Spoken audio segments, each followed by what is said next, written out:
The annual BPS Wellness Action Plan is a planning tool that wellness councils can use to identify goals for the academic year and plan steps needed to achieve those goals. Schools have many different wellness initiatives, and staff are consistently finding creative ways to adapt existing initiatives or introduce new ones. The Wellness Action Plan is not an inventory of all existing activities, but rather a tool to plan out new efforts and observe progress. Wellness action plans are due before the November break each year so that wellness councils can utilize the plan throughout the year. Wellness action plans are required by the BPS Wellness Policy and are a component of the Quality School Plan. The Wellness Action Plan adopted a new format in school year 23-24. The first tab of the form gives instructions on how to complete the Wellness Action Plan. In the gray box at the top of the page, the Office of Health and Wellness will update your school's Wellness Action Plan status once it is submitted. The Instructions tab also includes the submission deadline and shares 4 steps on how to complete the Wellness Action Plan. The plan can be navigated by clicking on the links of each step or by selecting each step's tab at the bottom of the window. A video tutorial is added in the form to refer back if needed. Simply double-click and the drawing pop-up will open, and there you can watch the tutorial video. Where applicable, previous school wellness action plans have been linked to the current plan to refer back to previous efforts with a reminder that the format of the form has been changed. Lastly, support resources are listed at the bottom of the page. Now, let's move on to Step 1, completing the Wellness Council roster, which we can do by selecting the link Step 1 or by clicking the Step 1 tab at the bottom of the window. At the top of each step, racial equity planning tool questions are there for your council to consider. The Racial Equity Planning Tool helps guide decision-making bodies to make decisions that advance racial equity. Next, each member of the Wellness Council should be listed on the roster table. Please include first and last name, email, role or relation to the school, and indicate if you are a Wellness Council chair or co-chair or a Wellness Council member. Each council is expected to have a chair or co-chairs who coordinate the Wellness Council and support Wellness Council functionality.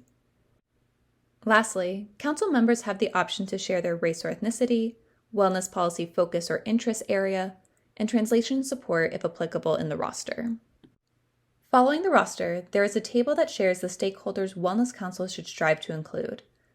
Your Wellness Council can indicate for each row if you do or do not have the stakeholder on your Wellness Council, if you plan to recruit the stakeholder, or if it is not applicable.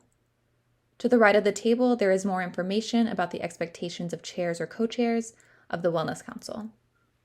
To move to Step 2, there is an option to click the link at the bottom of the page or select the Step 2 tab at the bottom of the window. Step 2 for the Wellness Councils is to assess the school's wellness environment. Like with the roster, Wellness Councils can consider the Racial Equity Planning Tool questions at the top of the page. There are 2 main publications to consider when assessing the school's wellness environment. First is your school's Individualized Wellness Report, and the second is the Youth Risk Behavior Survey. Wellness reports assess how well each school is meeting the wellness policy and are updated every 2 years. Each school's wellness report is linked into their Wellness Action Plan here. To assess your wellness environment, your council can review your school's wellness report to identify areas of celebration in meeting the wellness policy and areas of growth to better meet the wellness policy. Since these reports are done every 2 years, your school may want to assess the ways you are currently meeting the wellness policy. Wellness councils can engage in that by looking at the metrics of the different policy areas and rating how well their school is meeting the metric. Your council may indicate different metrics as areas of growth or celebration. Some of these metrics may not apply to your school, and others you may not know. As you scroll down, you will see the policy metrics for each policy area. The second resource shared is the most recent Youth Risk Behavior Survey publication, and this is located at the bottom of this page. The Youth Risk Behavior Survey gives insight into what BPS middle and high school students are saying about their health actions. Like before, Step 3 can be accessed using this link at the bottom of the page or by clicking the tab at the bottom of the window. For Step 3, your Wellness Council will set 3 to 5 wellness goals for the school year. Like the other sections of the action plan, there are racial equity planning tool questions to consider related to goals and strategies. We encourage schools to set 3 to 5 wellness goals each year, depending on the depth of your goals and your capacity. 3 to 5 goals is often a target number for goal setting because it helps set apart the top priorities. There are 5 identical sections to fill out goals. We will walk through one as an example. You will have assembled your roster and assess the wellness environment in your school. Now it is time to select and plan your goals. For each goal, first, identify a policy area your school wants to better implement. Choose from the first drop-down list to the right. For this example, let's choose physical education and physical activity. The next step would be to choose a goal related to that policy area. The next drop-down will offer goal suggestions based on the policy area you chose. These goals change depending on the policy area your Wellness Council chooses. Your team can choose from the list of suggested goals, or if your council has a different idea to better implement the chosen policy, you can choose Other. For any goals that select Other in the second drop-down menu, write out your goal in the text box below. Next, the Wellness Council can indicate if this goal is new this school year, adapting an existing activity, or continuing from a previous year. It is important to assign a council point person to each goal who will help keep track of the goal and update the council on its progress during Wellness Council meetings. The council point person dropdown is generated from the names on the roster.